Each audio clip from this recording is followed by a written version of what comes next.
doa saya simpel aja, ya Tuhan. Pakai bahasa Indonesia aja. Iya benar. Karena Tuhan kita kan bukan orang Arab. Iya benar.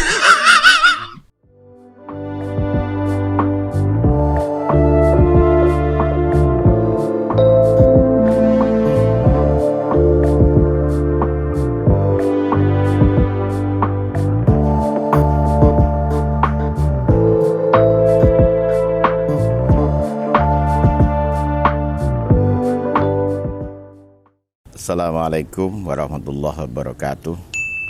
Bismillah, alhamdulillah, la haula wa la quwata illa billah. Allahumma salli ala sayyidina Muhammad abdika wa nabika rasulika nabil ummi wa ala alihi wa sahbihi wa sallim tasliman bi qadri a'dham dzatika fi kulli waqtin wa hin. Para santri, wali santri, pemirsa, juga subscriber dimanapun kalian berada di seluruh penjuru negeri tercinta, negara kesatuan Republik Indonesia, atau di berbagai belahan dunia manapun Anda berada. Apa kabar kalian hari ini? Saya yakin kalian dalam keadaan baik, tengah menikmati hari-hari terindah, tengah berbahagia bersama dengan keluarga, orang-orang yang kalian kasihi dan orang-orang yang kalian cintai. Atau mungkin tengah mengerjakan tugas terpenting bersama dengan para sahabat. Doa dan harapan saya selalu, semoga kalian senantiasa dilimpahi keberuntungan. Pekerjaan apapun yang kalian lakukan menjadi pekerjaan baik yang membawa kebaikan dan menuju kepada ridha Allah Subhanahu wa taala. Amin Allahumma amin. Di pesantren kita beberapa hari terakhir ini terus diguyur hujan. Kadang-kadang sore sampai malam, bahkan kadang-kadang semalam suntuk hujan terus turun. Bahkan juga hari ini suasana mendung, kelihatannya beberapa saat lagi juga akan turun hujan. Yang pertama memang karena ini musim penghujan. Yang kedua tampaknya intensitas hujan ini lebih dari tahun-tahun sebelumnya. Bersyukurnya di pesantren kita ini hujan yang demikian lebat tidak menimbulkan banjir, langsung habis. Berbeda dengan di Jakarta, bahkan di Malaysia, juga di berbagai daerah lain di Indonesia, hujan yang sedemikian deras menimbulkan banjir. Kita berdoa juga kepada Allah, moga-moga saudara-saudara kita yang hari ini harus berhadapan dengan musibah banjir diberikan kesabaran dan semoga bisa segera teratasi dan hidup normal sebagaimana biasa. Amin Allahumma amin. Para santri, akhir-akhir ini di media sosial sedang ramai terjadi perbedaan, bahkan kalimat-kalimat yang buruk sering muncul dan dialamatkan oleh seseorang kepada orang yang lain. Dan diantara yang menjadi topik pada bulan-bulan terakhir ini adalah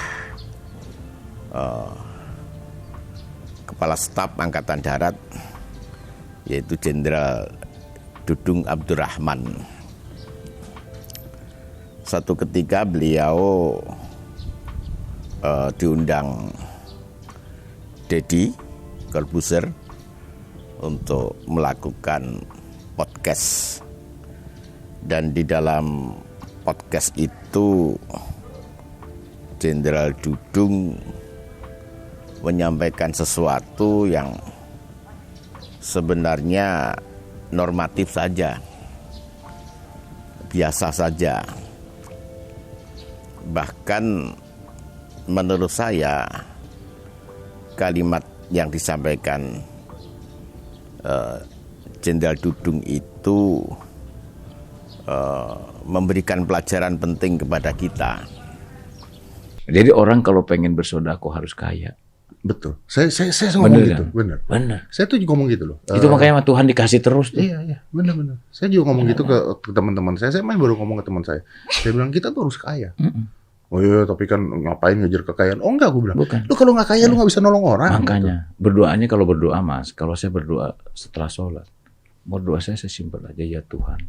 Pakai bahasa Indonesia aja. Iya benar. Karena Tuhan kita kan bukan orang Arab. Iya benar.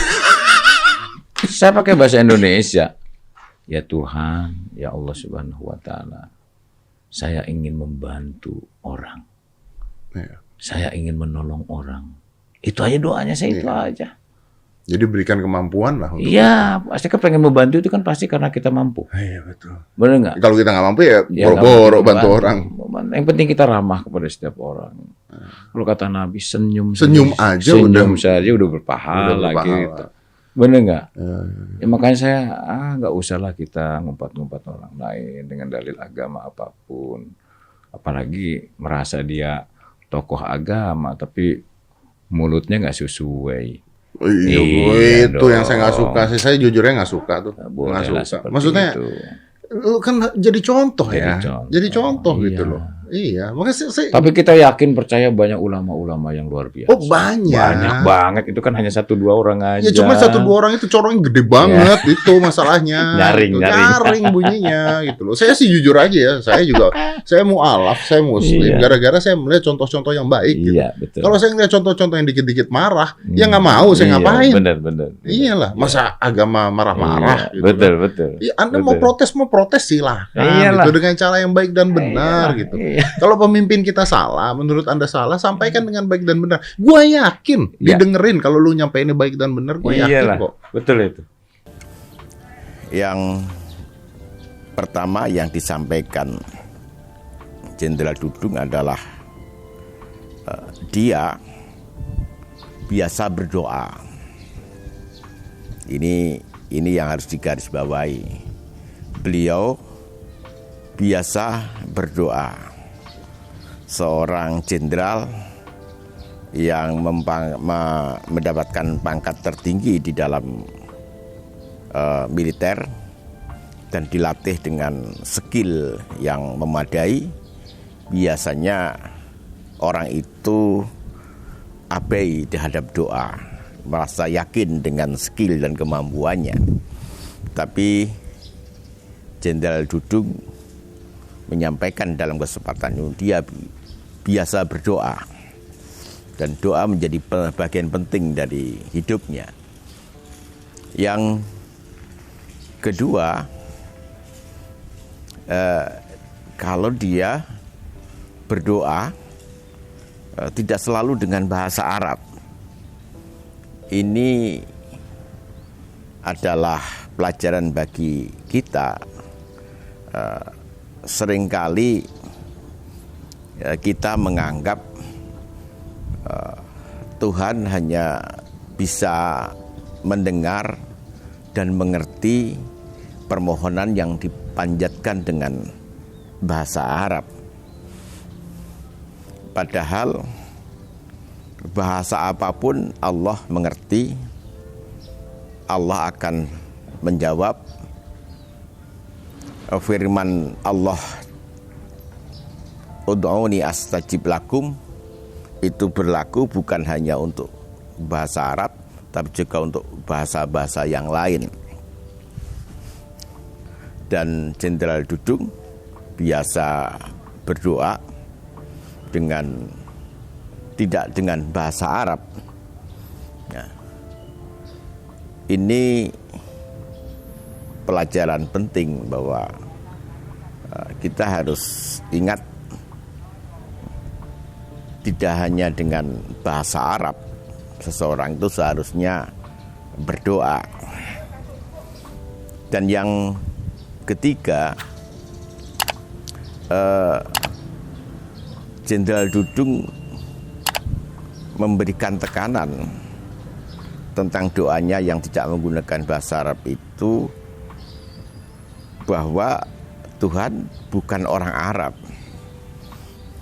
Kalimat Tuhan bukan orang Arab inilah yang kemudian dipotong, kemudian digoreng, dibicarakan, terus menjadi alat untuk bagaimana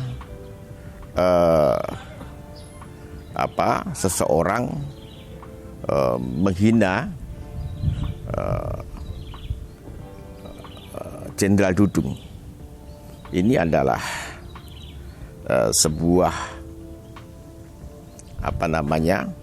sebuah cara bagaimana memanipulasi kata-kata untuk menjatuhkan seseorang. Dan perlu kita ketahui, Jenderal Dudung ini adalah seorang Muslim, dan dia adalah Muslim yang taat.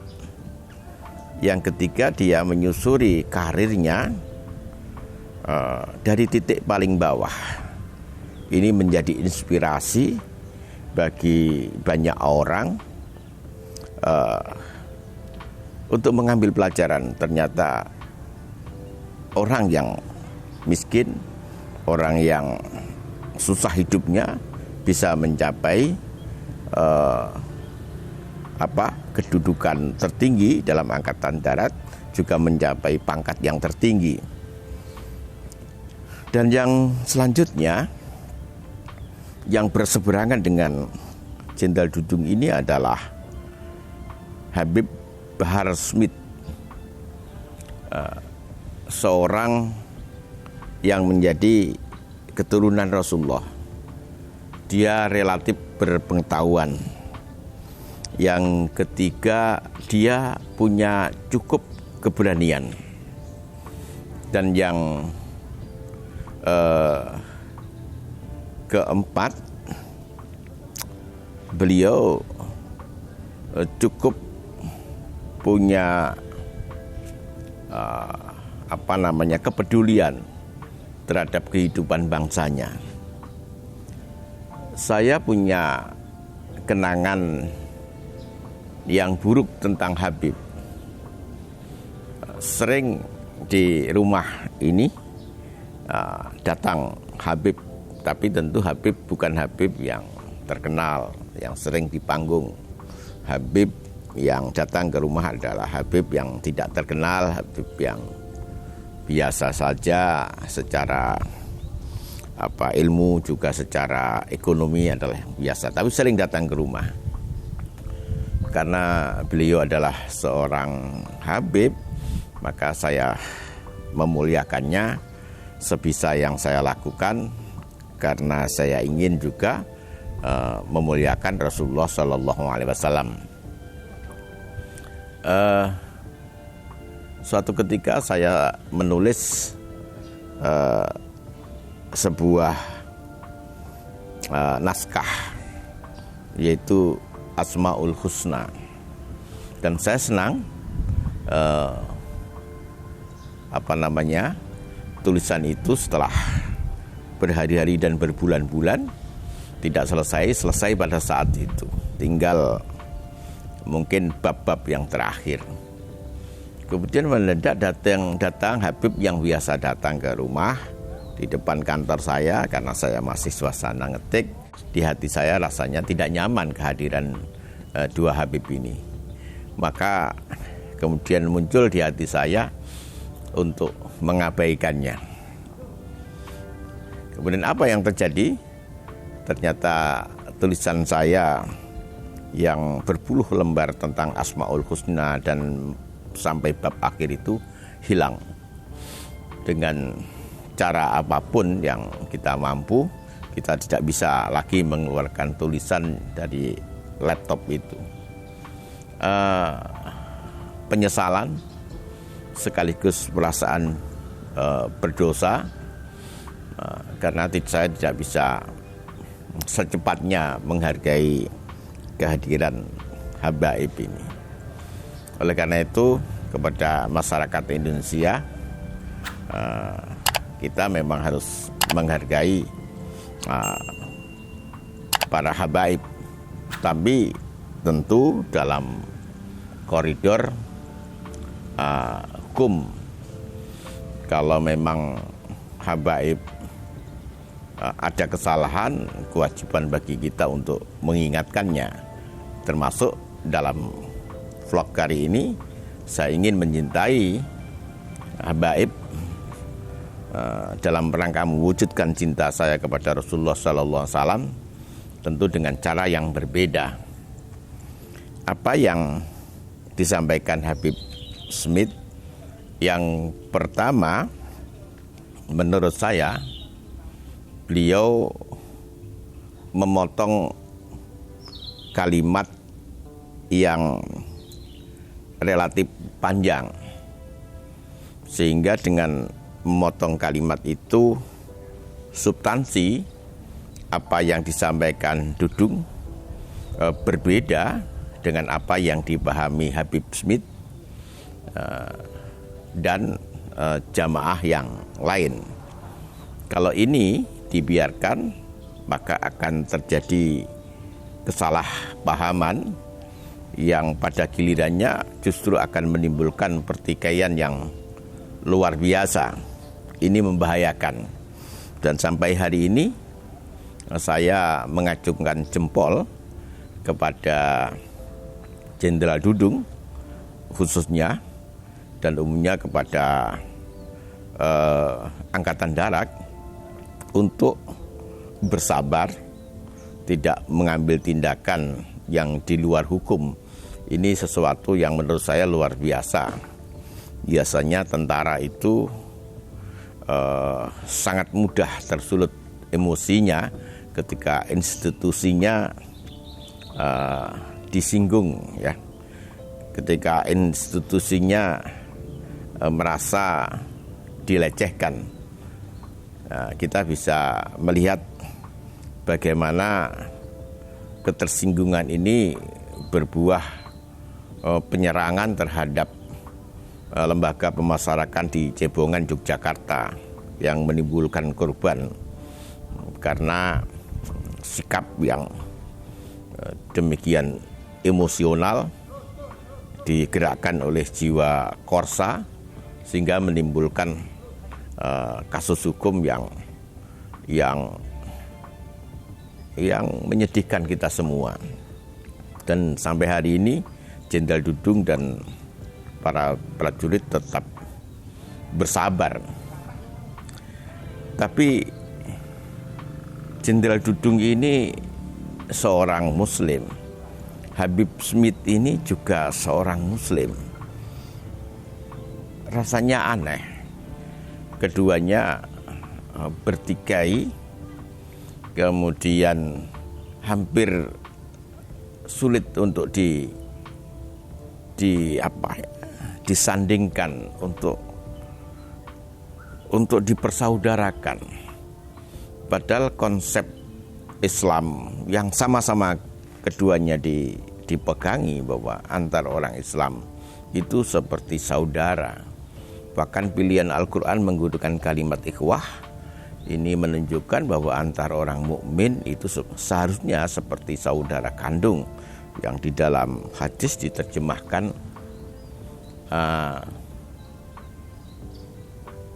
kalbunyan, seperti bangunan yang satu dengan yang lain saling menguatkan, atau kal jasadil wahid, seperti tubuh yang satu yang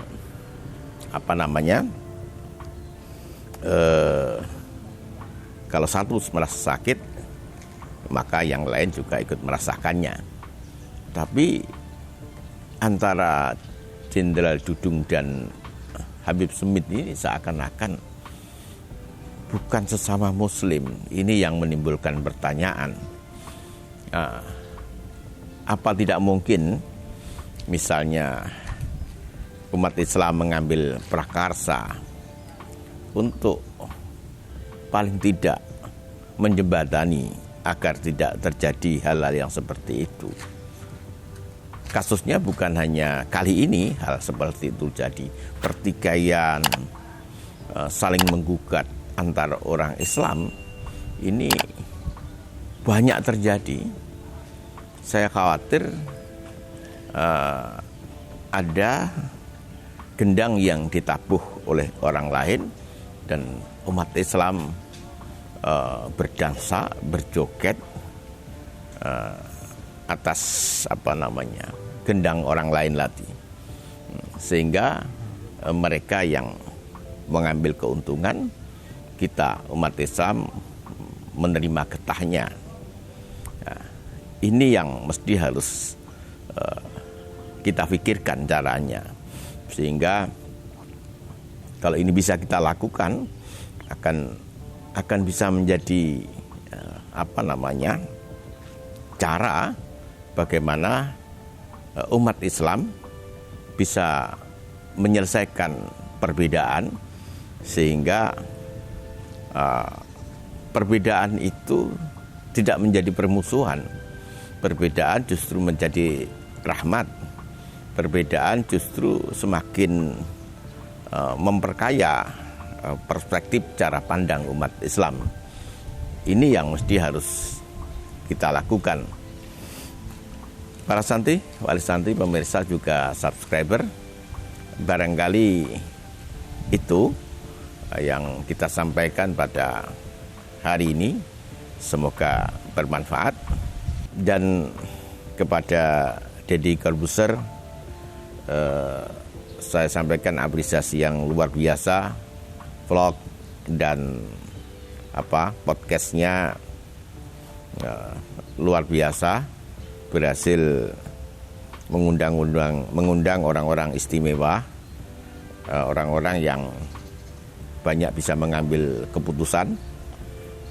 Dan sekaligus saya minta izin sebagian dari podcastnya saya tayangkan di dalam vlog kami untuk bahan analisa. Sekali lagi terima kasih. Salam hormat kepada Jenderal Dudung, dan tentu ucapan yang sama kepada keluarga besar Tentara Nasional Indonesia, khususnya Angkatan Darat, yang sampai hari ini tetap solid, bisa mengendalikan diri, tidak melakukan hal-hal yang di luar hukum. Dan kepada Habib Smith juga salam takdim kami kepada beliau. Kalau boleh saya menyampaikan sesuatu, pilihan kata di dalam dakwah, data-data yang proporsional dan komprehensif barangkali perlu ditambahkan, sehingga semangat berdakwah, semangat untuk melakukan kritik, keberanian itu akan bisa lebih tajam dan lebih bermanfaat, lebih mudah diterima dengan basis data yang akurat, yang komprehensif, dan pilihan-pilihan kata yang hikmah, yang penuh kebijakan. Terima kasih atas perhatiannya. Wallahu muwaffiq ila aqwamit thoriq. Assalamualaikum warahmatullahi wabarakatuh.